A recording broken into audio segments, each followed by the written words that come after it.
중등부 친구들 한 주간 잘 지냈나요?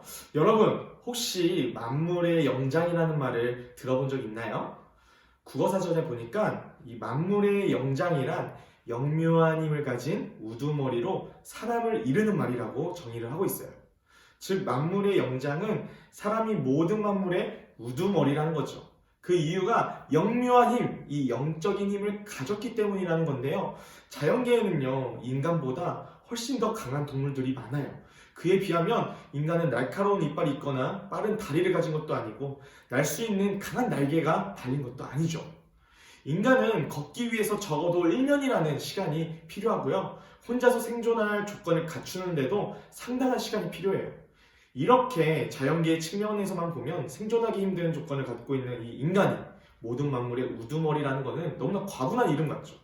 그 이유가 과연 무엇일지 우리 한번 같이 나눠보면 좋겠습니다. 여러 이유가 있으나 그 중에 인간만이 가지고 있는 자연과 구별된 특징이 있는데요. 하나님은 다른 피조물과 달리 특별하게 사람을 창조하십니다. 우리 함께 26절 말씀 보도록 하겠습니다. 하나님이 이르시되 우리의 형상을 따라 우리의 모양대로 우리가 사람을 만들고 그들로 바다의 물고기와 하늘의 새와 가축과 온 땅과 땅에 기는 모든 것을 다스리게 하자 하시고, 하나님은 사람을 창조하시기 위해 목적을 가지고 계획을 세우시고 행하셨어요. 우리는 결코 우연으로 만들어진 존재가 아니라 하나님의 목적과 계획으로 만들어진 존재입니다. 그 목적은 무엇입니까? 바다의 물고기와 하늘의 새와 가축과 온 땅과 땅에 기는 그 모든 것을 다스리게 하는데 만드셨다는 거죠. 여기서 하나님은 이 세상을 다스리는 존재로 우리 인간을 만드셨다는 것을 우리가 알 수 있습니다. 그리고 하나님은 어떤 계획을 가지고 사람을 만드셨을까요? 우리 함께 27절 말씀 보도록 하겠습니다. 하나님이 자기 형상, 곧 하나님의 형상대로 사람을 창조하시되 남자와 여자를 창조하시고, 자기 형상, 곧 하나님의 형상대로, 그리고 26절의 말씀에 우리의 모양대로 사람을 만드셨다고 성경은 말하고 있죠. 하나님은 사람을 창조하실 때 다른 피조물들과 달리 특별하게 창조하셨어요. 어떤 특별함입니까? 우리 첫 번째로 하나님은요, 사람을 하나님의 형상대로 창조하셨다는 거예요. 모든 피조물은 각자의 형상과 모양을 가지고 창조가 되었어요. 토끼는요, 토끼의 형상을 가졌고요. 호랑이는 호랑이의 형상을. 그러나 사람은요, 사람의 형상이 아닌 하나님의 형상으로 창조되었다라고 우리 성경은 말하고 있죠. 하나님의 형상대로, 여기서 형상은 무언가를 새긴다는 의미예요. 국어사전에 의한 정의를 가져와서 덧붙인다면 우리가 마음이나 감각으로 떠오르는 그 대상의 모습을 떠올리거나 표현하는 형태를 말합니다. 그리고 이 형상은 사람이 원하는 신을 새기고 만든 그 우상에 대해서도 쓸 수가 있어요. 우리가 생각하고 마음에 둔 것을 눈으로 보이는 형태로 만든 것을 말할 때도 쓰입니다. 우리의 모양대로 만드셨다는 말은 과연 무슨 뜻일까요? 모양도 형상이랑 비슷한 의미예요. 닮은 모습, DNA, 이 특성 같은 것을 말하는데요. 예를 들면 우리의 모습에는요, 아빠와 엄마의 모습이 담아있는 것처럼요, 우리 안에 하나님의 모습이 담아있고 하나님의 특성이 담아있는 채로 우리가 만들어졌다는 겁니다.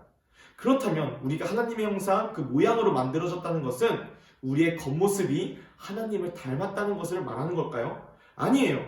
성경은요, 형상을 눈에 보이는 형태로 가리키지 않고 다음과 같이 설명하고 있습니다. 우리의 형상대로 만들어 다스리게 하자, 이것이 형상에 담겨진 첫 번째 의미예요.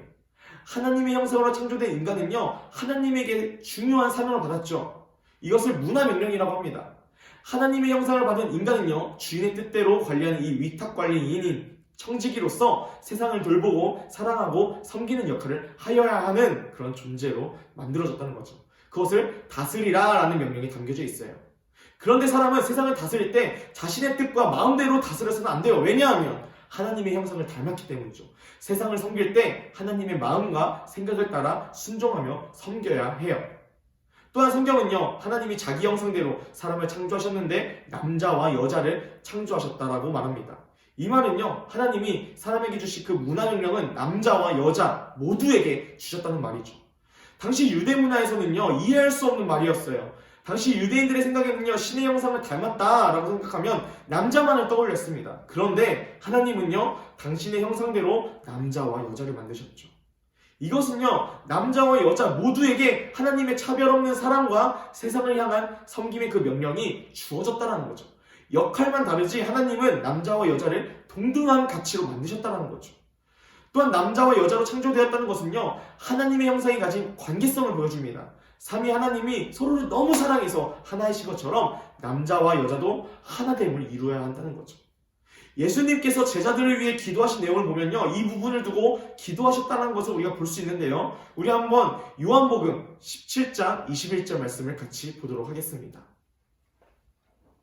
아버지여, 아버지께서 내 안에 내가 아버지 안에 있는 것 같이 그들도 다 하나가 되어 우리 안에 있게 하사 세상으로 아버지께서 나를 보내신 것을 믿게 하옵소서. 하나님은 우리를 그분의 형상으로 만드셨어요. 하나님의 형상으로 만들어졌다는 것은요, 같은 마음, 같은 뜻으로 서로를 사랑하여 하나가 되는 관계를 가질 수 있는 존재들이라는 거죠. 우리의 모습이 서로 다르지만 하나님을 믿는 것으로 그분의 형상이기에 우리는 하나가 될 수 있다는 겁니다. 예수님은 우리에게 모범 답안이 되어주셨어요. 스스로 행할 전능한 능력도 있으셨지만 예수님은 늘 하나님과 함께 했다는 거죠. 하나님과 같은 마음, 같은 뜻을 품고 하나님의 뜻대로 우리를 위해 이 땅에 죽으셔서 또한 우리의 죄값을 치르시고 부활하셔서 우리 곁에 오셨죠. 로마서 8장 29절에는 이렇게 말하고 있습니다.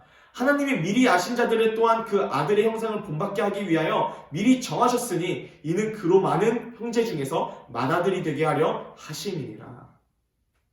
우리의 모습으로 오신 예수님은 죄로 인해 망가진 우리의 형상을 회복시키셨어요. 다시 하나님과 하나 될 수 있도록 하셨다는 거죠. 그 하나가 되는 데에 예수님은 직접 삶으로 보여주시면서 우리가 따를 수 있도록 모범이 되어주셨다는 거죠. 둘째로 하나님은 그의 손으로 직접 사람을 만드셨습니다. 하나님은 다른 피조물들을 만드셨을 때는 말씀으로 만드셨어요. 사람 또한 말씀으로 만들어지죠. 그러나 여기서 넘어서 하나님은 사람에게 생기를 불어넣어 영혼이 있게 하십니다. 창세기 2장 7절 말씀에는요, 이렇게 나와 있는데요. 우리 함께 보도록 하겠습니다. 여호와 하나님이 땅의 흙으로 사람을 지으시고 생기를 그 코에 불어넣으시니 사람이 생명이 되니라. 생기는 히브리어의 의미로 성령, 영, 바람이라는 의미를 가져요. 즉 사람 안에 생기가 들어가니 생명이 되었다는 것은요, 사람 안에 영혼이 있다는 거예요. 하나님은 우리에게 영을 불어넣어서 생명, 곧 살아있는 존재가 되게 하셨어요. 우리에게 영혼이 있다는 것은 어떤 의미일까요? 영이신 하나님과 교제할 수 있는 존재라는 것을 말합니다. 영적인 교제, 이 사람만이 창조주 하나님과 친밀한 교제를 누릴 수 있도록 창조되었다는 거예요. 우리 함께 28절 말씀 보도록 하겠습니다. 하나님이 그들에게 복을 주시며 하나님이 그들에게 이르시되 생육하고 번성하여 땅에 충만하라, 땅을 정복하라, 바다의 물고기와 하늘의 새와 땅에 움직이는 모든 생물을 다스리라 하시니라. 하나님은 창조하신 사람을 하나님과 피조물 사이에 두셨어요. 우리는 하나님과 교제를 누리고 피조 세계를 다스리는 청지기로 부름받았습니다. 이것이 우리가 세상을 위하여 존재하는 이유이고요, 하나님의 창조 목적이에요. 이것이 하나님이 우리에게 주신 복인 거죠. 그 복은 무엇입니까? 히브리어로 복은 바라크라고 부르는데 그 뜻은 무릎 꿇다, 경배하다, 찬양하다라는 의미를 가집니다. 즉 하나님께 무릎 꿇어 순종하는 관계 안에서 그분을 경배하는 것이 우리의 복이라는 거예요. 하나님 안에 있을 때는요, 우리는 가장 행복하고 가장 가치 있는 존재로 여겨질 수 있습니다. 성경은요, 물질적인 복을 말하지 않아요. 그렇다고 그 물질적인 복을 무시하지도 않아요. 어떤 복을 말합니까? 생육하고 번성하라, 정복하라, 충만하라, 다스리라. 이 복은요, 왕에게만 주어지는 권한인데요, 이 권한을 하나님은 우리에게 주셨어요. 그 복은 우리를 통해 생명이 확대되는 것을 말해요. 우리가 하나님을 통해 경험했던 죽음에서 생명이, 부족함에서 넘쳐나는 이 풍성해지는 것을 이 세상도 경험하게 되는 거예요. 우리를 통해서요. 그리고 하나님은 그분의 피조물을 첫사람 아담에게 이름을 짓게 하시면서 자기 권한을 주십니다. 하나님은 우리를 위해 모든 것을 내어주시고 준비해 주셨어요.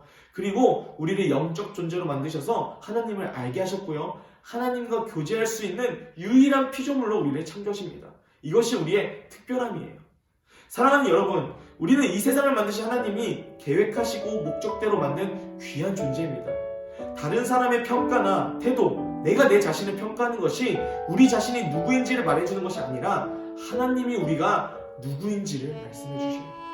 우리는요, 하나님의 형상대로 특별하게 지음받은 존재들이에요. 그 목적은 무엇입니까? 하나님과 피조물 사이에 놓여진 만물의 영장으로서 이 세상을 그분의 말씀대로 잘 돌보기 위함입니다. 그 말씀은 무엇일까요? 하나님을 사랑하는 것이고 이웃을 사랑하는 것입니다. 그 사랑은요, 하나님을 사랑할 때 하나님을 통해 내 자신을 알게 되고 사람을 만드신 하나님의 계획과 목적을 알게 되는 순간 내 자신도 심지어 이웃도 함부로 대할 수 없게 된다는 오늘 말씀을 꼭 기억했으면 좋겠습니다. 우리는요, 결코 우연이 아닌 하나님의 창조 목적대로 만들어진 사실이에요. 그리고 그 사실을 믿으며 살고 하나님이 주신 그 복을 누리며 사는 우리 친구들이 되길